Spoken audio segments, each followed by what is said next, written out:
Hello दोस्तों, कैसे हैं आप? उम्मीद करती हूँ आप सभी बहुत अच्छे होंगे। चलिए जानते हैं अपनी आज की कहानी के बारे में। बहू बहू, कहाँ हो तुम बहू?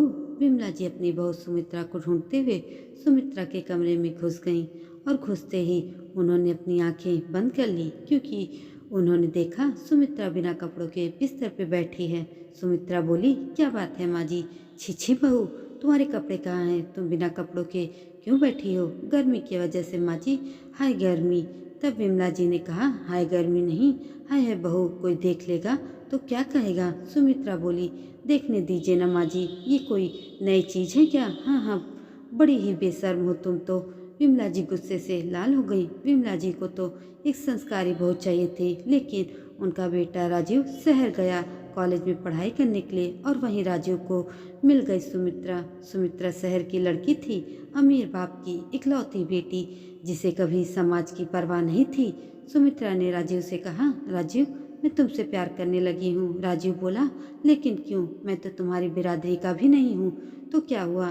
प्यार में ये सब नहीं देखते? कॉलेज में सुमित्रा की सहेलियों ने उससे पूछा, सुमित्रा, तुमने इस राजीव को में क्या देखा? गांव का लड़का है वो तो। सुमित्रा बोली, हाँ तो क्या हुआ? मैंने कभी गांव नहीं देखा क्या? इस बहाने गांव भी घूम लूंगी। सुमित्रा को हमेशा से छोटे कपड़े पहनने का शौक था। राजीव ने उसे कहा था, देखो सुमित्रा, गांव के लोग मॉडर्न नहीं हैं, इसलिए तुम्हें वहां जाकर अपने कपड़ों पर थोड़ा ध्यान देना होगा। सुमित्रा बोली, कोई बात नहीं राजीव, तुम्हारे लिए मैं तो इतना कर ही सकती हूँ। तब दोनों ने शादी कर ली और राजीव सुमित्रा को लेकर गांव चला गया। सुमित्रा ससुराल पहली बार जा रही थी, इसलिए सास को इम्प्रेस करने के लिए उसने साड़ी पहन ली थी। ससुराल पहुंचकर उसने सास के पैर छुए। वाह, कितनी सुंदर बहू है मेरी, आओ बेटी अंदर आओ। सुमित्रा अंदर गई और उसे गर्मी होने लगी। तब सुमित्रा ने कहा, आप लोगों के घर में एसी नहीं क्या? नहीं बहू, हम गरीब हैं, लेकिन मुझे तो गर्मी हो रही है, क्या करूं? हाँ, साड़ी खोल देती हूँ, घर में मेहमान आए हुए थे। सुमित्रा ने सबके सामने ही साड़ी खोल डाली। वो सबके सामने ब्लाउज और पेटीकोट पहनकर खड़ी हो गई। सारे मेहमान यह सब देखकर वहां से चले गए। तब फिर विमला जी बोली, बहू, ये तुमने क्या किया? सबके सामने साड़ी खोल दी अपनी। तुम्हें शर्म नहीं आई? शर्म क्यों आएगी माँ जी, मैं तो इससे भी छोटी छोटी ड्रेस पहनती हूँ अपने यहाँ। मतलब क्या तुम यहाँ भी वो सब पहनोगी? राजीव ने बात को टालने के लिए कहा, नहीं नहीं, यहाँ क्यों पहनेगी माँ, यहाँ तो सुमित्रा बस साड़ी ही पहनेगी। रात को सभी खाना खा के सो गए, लेकिन सुमित्रा नहीं सो पाई थी। उसे एसी में सोने की आदत जो थी। सुमित्रा बोली, अरे राजीव, एसी लगवा लो ना। राजीव बोला, अब मैं यहाँ एसी कहाँ से लाऊं? अच्छा ऐसा करो, तुम नहा लो, अच्छा लगेगा। सुमित्रा नहा धोकर फिर सो गई। अगले दिन राजीव ऑफिस चला गया। विमला जी काम करने लगी और सुमित्रा अपने कमरे में पंखे के नीचे बैठ गई। अगर पहले पता होता कि यहाँ इतनी गर्मी है तो मैं यहाँ कभी नहीं आती। एक काम करती हूँ, सब कुछ खोल देती हूँ। यह सब बोलकर सुमित्रा ने सब कुछ खोल डाला। उधर नई बहू को देखने के लिए विमला जी की पड़ोसी जानकी आई हुई थी। अरे ओ विमला, अपनी नई बहू से नहीं मिलवाओगी? विमला जी ने कहा, हाँ हाँ जरूर मिलवाऊंगी, तू रुक, मैं अभी बुला के लाती हूँ।